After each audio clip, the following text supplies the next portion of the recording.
I want a divorce. As Ethan's words echoed in my mind, I stared at the legal papers in my trembling hands.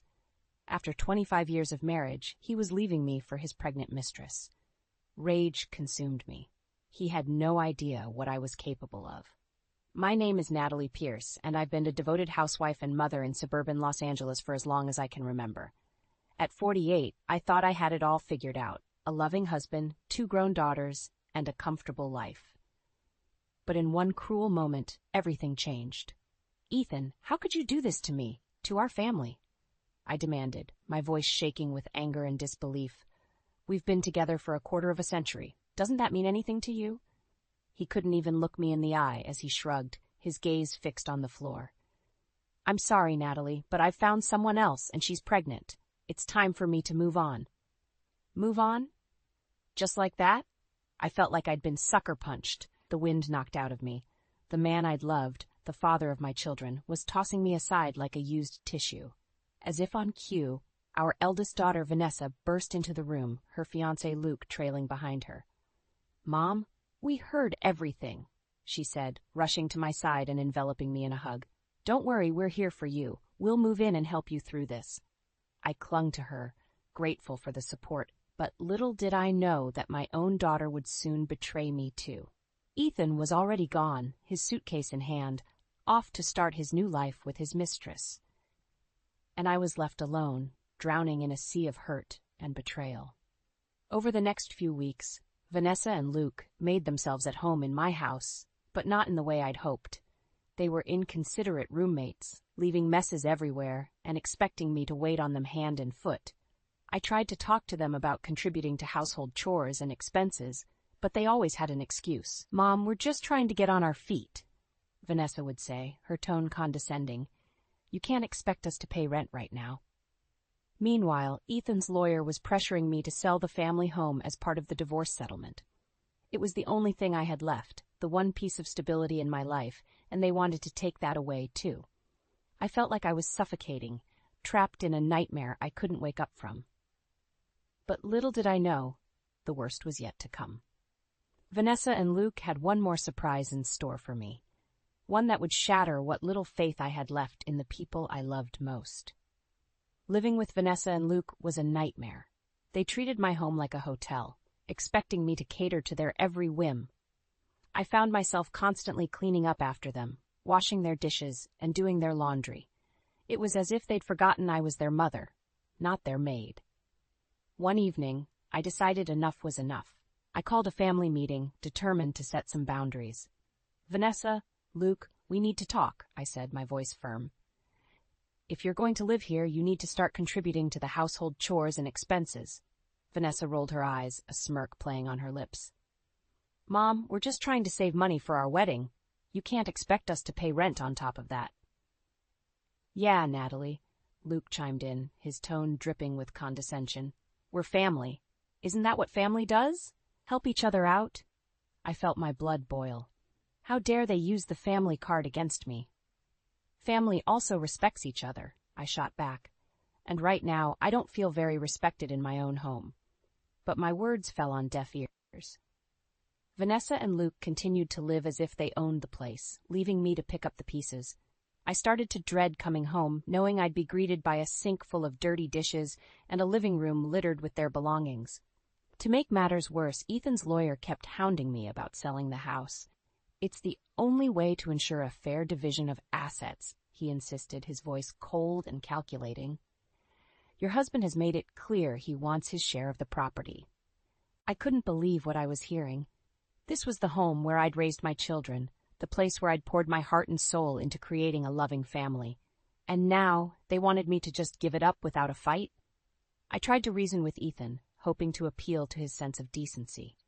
"Please, Ethan," I begged, my voice cracking with emotion. "This is our family home. Can't we find another way to settle this?"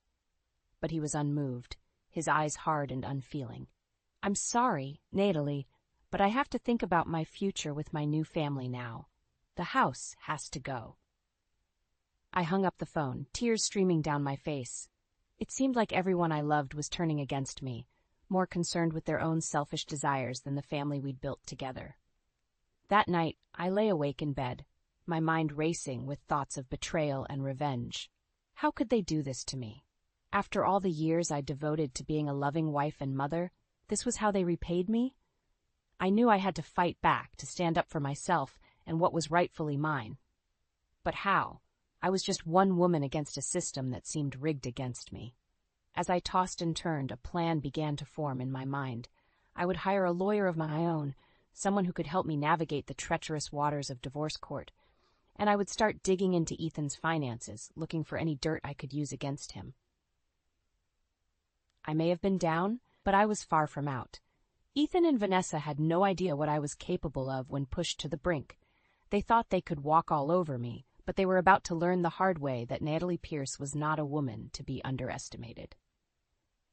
Just when I thought things couldn't get any worse, Vanessa and Luke dropped another bombshell on me. They called a family meeting, their faces smug and self-satisfied as they sat me down on the couch. "Mom, we have some big news," Vanessa announced, barely able to contain her excitement. "Luke and I are moving out. We've bought a condo." I stared at them in disbelief, my mouth hanging open. "A condo? But how? You said you were saving for your wedding." Luke chuckled, his arm draped possessively around Vanessa's shoulders. "Well, that's the other part of the news. Your dear ex-husband has been very generous. He's been financing our lifestyle and even helped with the down payment on the condo." I felt like I'd been slapped in the face. Ethan, the man who had betrayed me, was now conspiring with my own daughter against me. It was too much to bear. "Vanessa, how could you?" I whispered, my voice trembling with hurt and anger. "After everything I've done for you, this is how you repay me." She shrugged, her eyes cold and uncaring. "Oh, come on, Mom. It's not like you were going to help us out. You're too busy wallowing in your own self-pity to care about anyone else." I recoiled as if I'd been physically struck. My own daughter speaking to me with such cruelty and disdain. I hardly recognized the woman sitting before me. "And honestly, Mom," Vanessa continued, her voice dripping with condescension, "it's time you started taking care of yourself. I mean, look at you. When was the last time you bought new clothes or got a haircut? You're letting yourself go." I glanced down at my worn jeans and faded t-shirt, suddenly feeling self-conscious. It was true, I hadn't been taking care of myself lately. But, with everything going on, who could blame me? Luke nodded in agreement, his eyes raking over me with a mixture of pity and disgust. "Vanessa's right, Natalie. You're not getting any younger. If you want to attract a new man, you're going to have to step up your game." I felt a wave of humiliation wash over me. My own daughter and her fiancé, judging me and mocking me in my own home. It was too much to bear. "Get out," I whispered, my voice shaking with barely contained rage. "Get out of my house, both of you, and don't come back." Vanessa and Luke exchanged a glance, their expressions a mixture of surprise and amusement. "Fine," Vanessa said, standing up and smoothing her designer dress. "We'll be out by the end of the week, but don't come crying to us when you're all alone and miserable." With that, they walked out of the room, leaving me alone with my thoughts. I collapsed onto the couch, my body shaking with sobs. How had my life come to this? My husband had left me, my daughter had betrayed me, and now I was going to be all alone in this big empty house. But as I sat there, wallowing in my own misery, a thought occurred to me. I wasn't going to let them win. I wasn't going to let Ethan and Vanessa and Luke destroy me. I was going to fight back, and I was going to make them pay for what they'd done. I stood up, wiping the tears from my face. It was time to take control of my life, to show them what Natalie Pierce was really made of. I was going to hire the best divorce attorney in town, and I was going to make sure I got everything I deserved in the settlement. And as for Vanessa and Luke, they had no idea what was coming for them. They thought they could just walk away and leave me with nothing, but they were wrong. I was going to make them regret the day they ever crossed me. The day after Vanessa and Luke's cruel announcement, I decided to take stock of my finances. I had always trusted Ethan to handle our money, but now I couldn't help but wonder if he had been hiding something from me.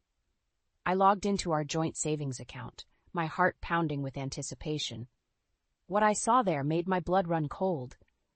The account, which had once held a substantial sum, was now nearly empty. Ethan had drained it, leaving me with barely enough to cover the mortgage. I sat back in my chair, my mind reeling. How could he do this to me, to our family? I had always been so careful with money, scrimping and saving to ensure we had a comfortable future. And now, it was all gone. Just then the doorbell rang. I dragged myself to the front door, only to find Vanessa and Luke standing there, their faces etched with false concern. "Mom, we need to talk," Vanessa said, pushing past me into the house. "It's about the divorce settlement." I followed them into the living room, my stomach churning with dread. "What about it?" I asked, my voice barely above a whisper. Luke cleared his throat, his eyes darting around the room. "Well, Vanessa and I were thinking, with Dad's assets frozen, it might be best if you just sell the house and give us the proceeds. That way, we can all move on with our lives." I stared at them in disbelief, my mouth hanging open. "You want me to sell my home? The place where I raised my children? And give you the money?" Vanessa rolled her eyes, her arms crossed over her chest. "Oh, come on, Mom. It's not like you need this big house all to yourself. And Luke and I could really use the money to furnish our new condo." I felt a wave of anger wash over me, hot and fierce. How dare they? How dare they come into my home and try to manipulate me like this? "Absolutely not," I said, my voice shaking with rage. "This is my home, and I'm not giving it up. Not for you. Not for anyone." Luke's face twisted into a sneer, his eyes narrowing with contempt. "Fine, but don't come crying to us when you can't afford to keep the lights on. We're done here." With that, they stormed out of the house, slamming the door behind them. I collapsed onto the couch, my head in my hands. I had never felt so alone, so betrayed. My own flesh and blood, turning against me like this. But as I sat there, wallowing in my own misery, a thought occurred to me. I wasn't going to let them win. I wasn't going to let Ethan and Vanessa and Luke take everything from me. I was going to fight back, and I was going to make them pay. I picked up the phone and dialed the number of a divorce attorney I had seen advertised on TV. "Hello," I said, my voice steady and determined. "My name is Natalie Pierce, and I need your help. My husband has been hiding assets from me, and I want to make sure I get what I deserve in the divorce settlement." The attorney listened intently, asking me questions about my situation. By the end of the call, I felt a glimmer of hope. Maybe, just maybe, I could come out of this nightmare with my dignity intact, but I knew it wasn't going to be easy. Ethan and Vanessa and Luke were formidable opponents, and they would stop at nothing to get what they wanted. I was going to have to be smarter, tougher, and more ruthless than I had ever been before. I stood up, squaring my shoulders. It was time to take control of my life, to show them what Natalie Pierce was really made of. I was going to hire a private investigator to uncover all of Ethan's dirty secrets, and I was going to use them to destroy him in court. And as for Vanessa and Luke, they had no idea what was coming for them. They thought they could just walk away and leave me with nothing, but they were wrong. I was going to make them regret the day they ever crossed me. The next morning, I woke up with a renewed sense of purpose. I wasn't going to let Ethan and Vanessa destroy me without a fight. I picked up the phone and called the divorce attorney I had spoken to the day before. "Miss Pierce, I'm glad you called," the attorney said, her voice crisp and professional. "I've been thinking about your case, and I believe we have a strong chance of getting you a favorable settlement." I felt a glimmer of hope, but I knew it wasn't going to be easy. "What do we need to do?" I asked, my voice steady. "First, we need to gather evidence of your husband's financial misdeeds," the attorney said. "I recommend hiring a private investigator to dig into his records and uncover any hidden assets." I nodded, even though she couldn't see me. "I can do that. What else?" "We'll also need to build a case for why you deserve to keep the house and receive alimony," the attorney continued. "I'll need you to provide documentation of your marriage, your financial contributions to the household, and any sacrifices you made for the sake of your family." I felt a lump form in my throat. I had given up so much for Ethan and our children, and now it seemed like it had all been for nothing. But I pushed those thoughts aside and focused on the task at hand. "I'll get you everything you need," I said, my voice firm. Over the next few weeks, I worked tirelessly with the attorney and the private investigator to build my case. The PI uncovered evidence of Ethan's extensive financial misdeeds, including hidden offshore accounts and investments he had never told me about.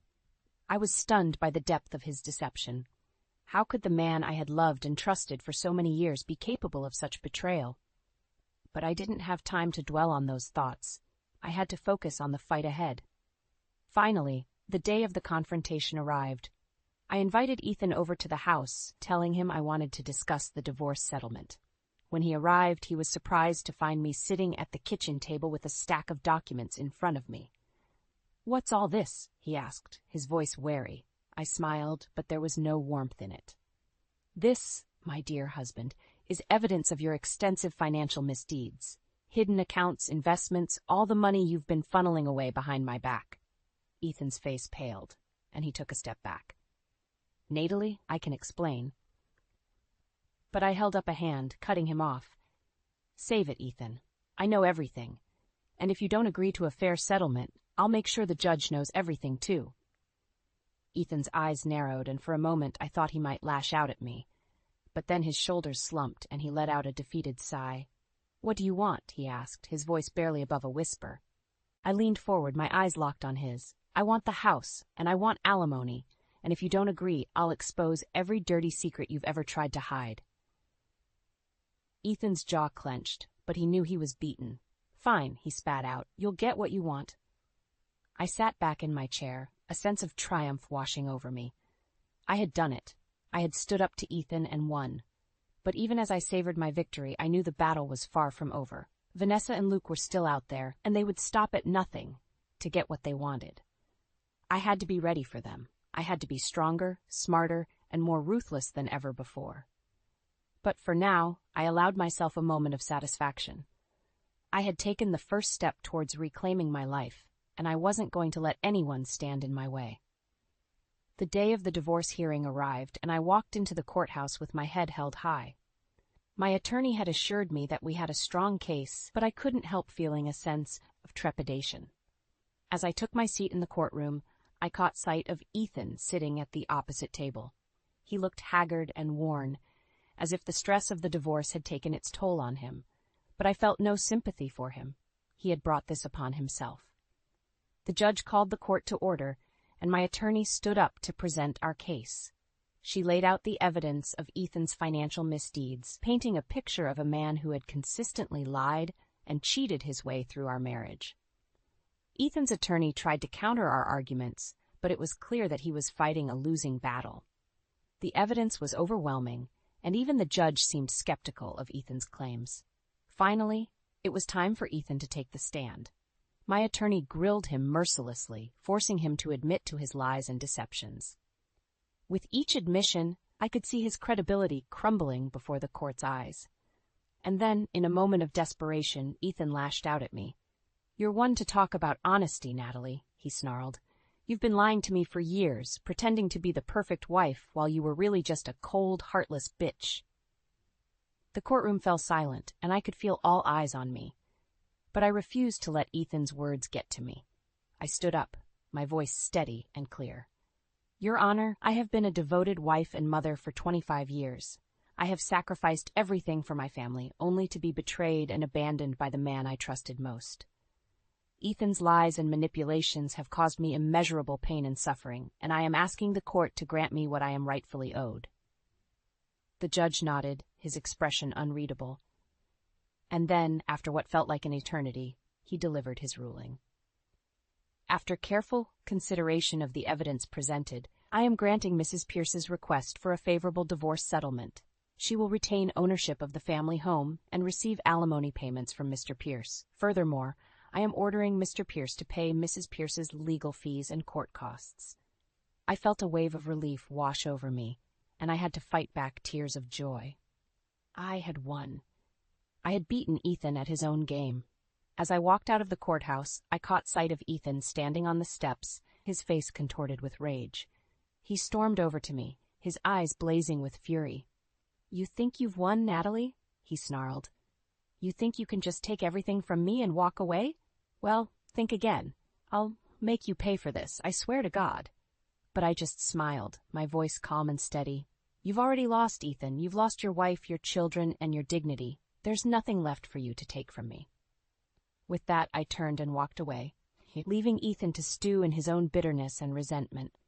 I had faced my demons and emerged victorious, and nothing he could say or do could take that away from me.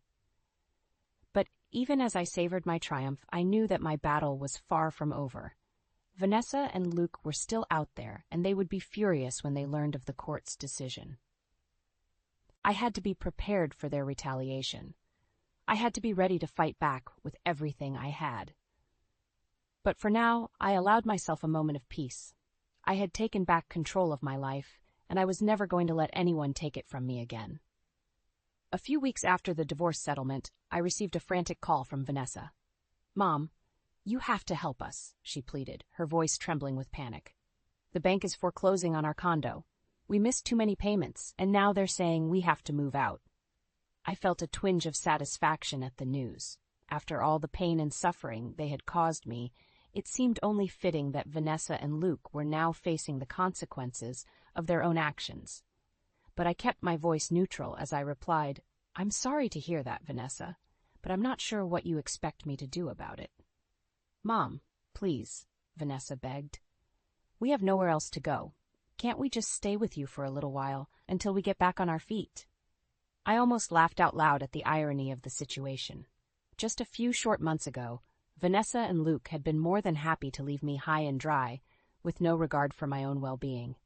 And now they were coming to me for help? But I kept my composure as I replied, "I'm afraid that won't be possible, Vanessa. You and Luke are adults, and you need to take responsibility for your own choices. I can't keep bailing you out every time you get into trouble." There was a long silence on the other end of the line, and then Vanessa's voice turned cold and bitter. "Fine. I should have known better than to ask for your help. You've always been a selfish, heartless bitch." I felt a surge of anger at her words, but I refused to let her see how much they hurt me. "Goodbye, Vanessa," I said firmly, and then I hung up the phone.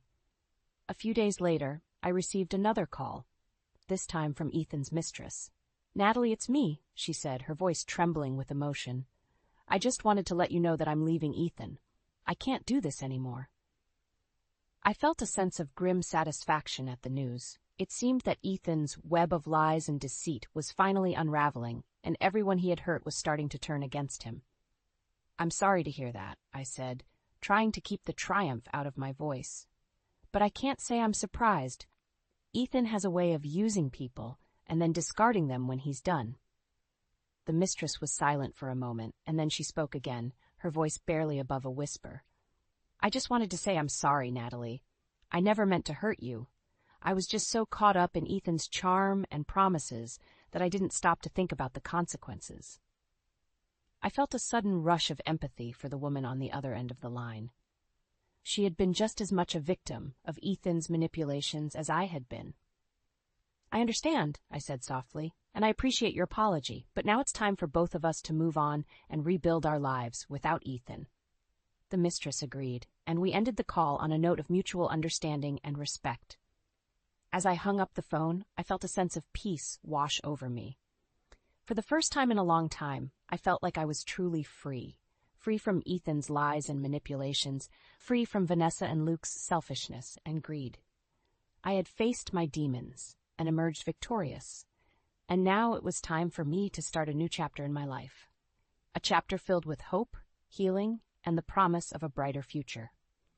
I knew that the road ahead wouldn't be easy, but I was ready to face whatever challenges lay ahead. I had proven to myself that I was stronger than I ever imagined, and I knew that I could handle anything that life threw my way. With a smile on my face and a spring in my step, I walked out of my house and into the bright, sunny day, ready to embrace whatever the future had in store for me. As I sat in my living room, surrounded by the familiar comforts of home, I couldn't help but reflect on the journey that had brought me to this moment. Just a few short months ago, my life had been turned upside down by the selfishness and betrayal of those closest to me. Ethan, the man I had loved and trusted for 25 years, had abandoned me for a younger woman and left me to pick up the pieces of our shattered marriage. Vanessa and Luke, the children I had raised and nurtured, had turned their backs on me and tried to take advantage of my vulnerability. But through it all, I had found a strength and resilience within myself that I never knew I possessed. I had fought back against their lies and manipulations, and I had emerged victorious. Now, as I looked around at the home that I had fought so hard to keep, I felt a sense of pride and accomplishment. This was my sanctuary, my refuge from the chaos and pain of the outside world. I thought back to the moment when Ethan had threatened me outside the courthouse, his eyes blazing with fury and resentment. "You'll pay for this, Natalie," he had snarled. "I'll make sure of it." But I had stood my ground, my voice calm and steady. "You've already lost, Ethan," I had replied. "There's nothing left for you to take from me." And I had been right. In the weeks and months that followed, I watched as Ethan's life unraveled before my eyes. His mistress left him, his assets were frozen, and he was facing the legal consequences of his actions. Vanessa and Luke, too, had faced the repercussions of their choices. Their condo had been foreclosed, and they had been left with nowhere to go. They had come crawling back to me, begging for help and forgiveness. But I had stood firm in my resolve. "You are adults," I had told them, "and you need to take responsibility for your own choices. I cannot keep bailing you out every time you get into trouble." It had been a difficult decision, but I knew that it was the right one. Vanessa and Luke needed to learn that their actions had consequences, and that they couldn't always rely on others to clean up their messes. As for me, I had found a new sense of purpose and fulfillment in my life. I had transformed my home into a successful bed and breakfast, welcoming guests from all over the world and sharing with them the beauty and warmth of my hospitality. I had also reconnected with old friends and made new ones, building a support system of people who truly cared about me and had my best interests at heart. And through it all, I had learned to embrace my own happiness and well-being. I no longer defined myself by my relationships with others, but by my own strengths and accomplishments. As I sat in my living room, surrounded by the evidence of my hard work and determination, I felt a sense of peace and contentment wash over me. I had faced my demons and emerged stronger, wiser, and more resilient than ever before. I knew that there would be challenges and obstacles ahead, but I was ready to face them head-on. I had proven to myself that I was capable of overcoming anything that life threw my way, and I knew that I would continue to do so. With a smile on my face and a heart full of hope, I stood up and walked to the window, looking out at the beautiful world beyond. The future was bright and full of possibility, and I was ready to embrace it with open arms.